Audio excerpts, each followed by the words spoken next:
En aquest vídeo procedem a presentar les principals novetats incorporades dins l'SVGESPO.net en la seva versió 2016. De les novetats incorporades en destacarem les següents: la traducció total del producte al català, la incorporació dels nous formats de rebut SEPA amb XML, el corrector ortogràfic i el mòdul de gestió documental.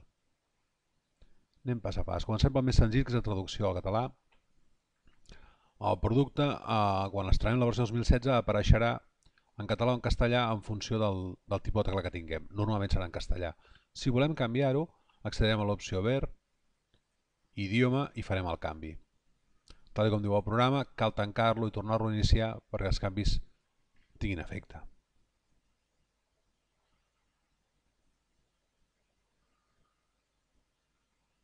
Entrem a l'empresa i ja tenim el producte totalment en català. Anem pel següent punt. S'incorporen nous formats de rebuts que han de ser obligatoris, teòricament, a partir del febrer del 2016. Per veure'ls anem a fer una visió de rebuts i veurem les noves opcions incorporades.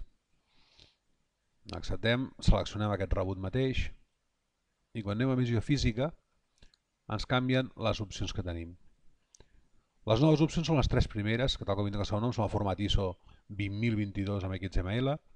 Tenim la SEPA Core normal, la SEPA Core és el temps de presentació reduït i la B2B. Recomanem continuar utilitzant les del format de text que s'utilitzaven fins ara, fins que no sigui obligatori el canvi. Vist? Anem pel corrector. El corrector s'ha integrat dins dels camps de text que el client pot veure. Per veure el seu funcionament anirem a fer una factura i veurem com actua. Factura, agafem el client, tècnic, i ens anem a la part on actua ell. Anem a donar-nos una mica d'espai aquí i anem a introduir un text.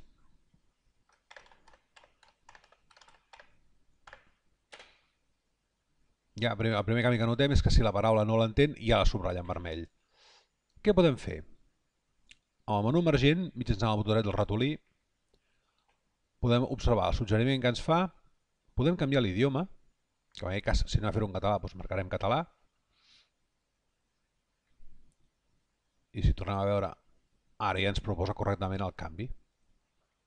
Què més podem fer-li? Tenim fins a 4 idiomes com hem vist, podem executar el corrector ortogràfic en pantalla completa si tenim algun error, clar, anem a fer que hi hagi un error. Incorporació.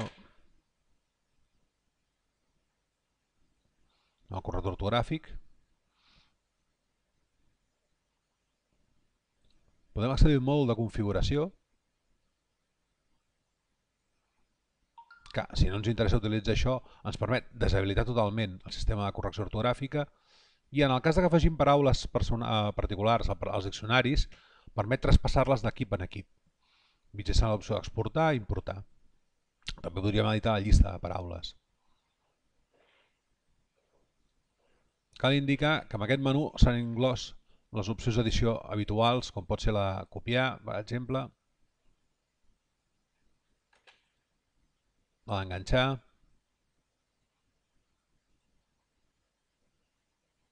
el tallar i el desfer. Ben senzill.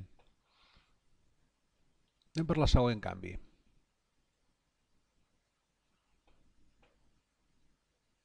Ens anarem a la nova opció, que és la càrrega de documents. Què incorpora de nou el svgespro.net amb el tema de documents? Avui en dia moltes de les empreses tenen el típic escàner, com de xarxa, que permet digitalitzar tota la documentació relativa a la feina. És molt còmode tenir-la ben catalogada dins dels expedients. Fins aleshores no hi havia problema en fer-ho, però era un procés totalment manual i tenia una càrrega de treball significativa. El que intenta aquesta opció és automatitzar aquest procés. Anem a veure com funcionaria. Accedim al mòdul, el primer cop ens demanava que el configurem. Aquesta configuració té que anar d'acord amb el nostre escàner. En aquest exemple, si cancel·lem un moment, hem preparat una carpeta que seria la d'escàner pendents on van a parar els documents que escanegem. I en tenim un altre, que és on quedaran un cop estiguin ja associats. Anem a configurar. Anem a carregar documents. Diem a quina carpeta volem. Agafem a documents, a escàner i a pendents seria on ell buscarà els nous documents escanejats. Li podem dir cada quan volem que comprovi ell si hi ha documents nous per incorporar. Li donarem cada minut. I en el cas de que ens interessi col·locar els documents on normalment van tots, podem deixar la configuració de l'empresa que tenim que ens l'està mostrant. Si no, li podem dir una carpeta específica. Li donarem que processats.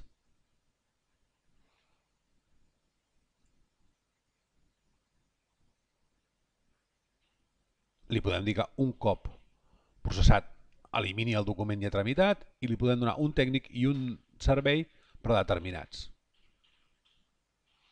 El servei té que ser del tipus O i cal tenir molt present que aquesta configuració és específica d'usuari i d'empresa. És a dir, si jo anés a una altra empresa del Gespro em tornaria a demanar els mateixos paràmetres perquè poden ser diferents per empresa. El mateix passa amb l'usuari. Per tant, haurem d'anar equip per equip i persona per configurar-ho.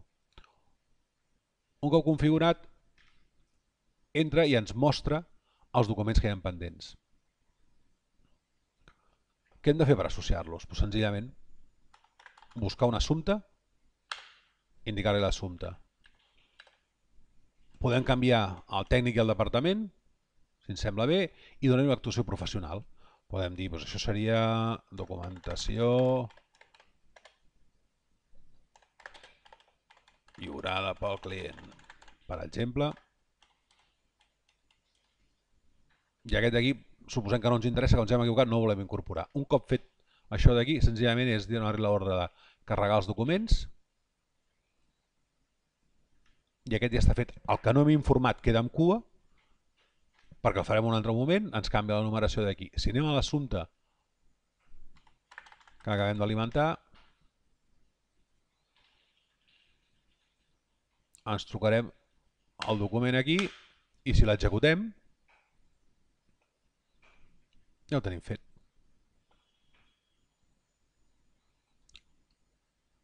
Sols aclarir un punt, que és el mòdul de càrrega de documents. Si aquest document no el volguéssim, li podem dir senzillament que ens el tregui d'enmig. L'eliminem de la cua, el farà desaparèixer i aquest no el processarem.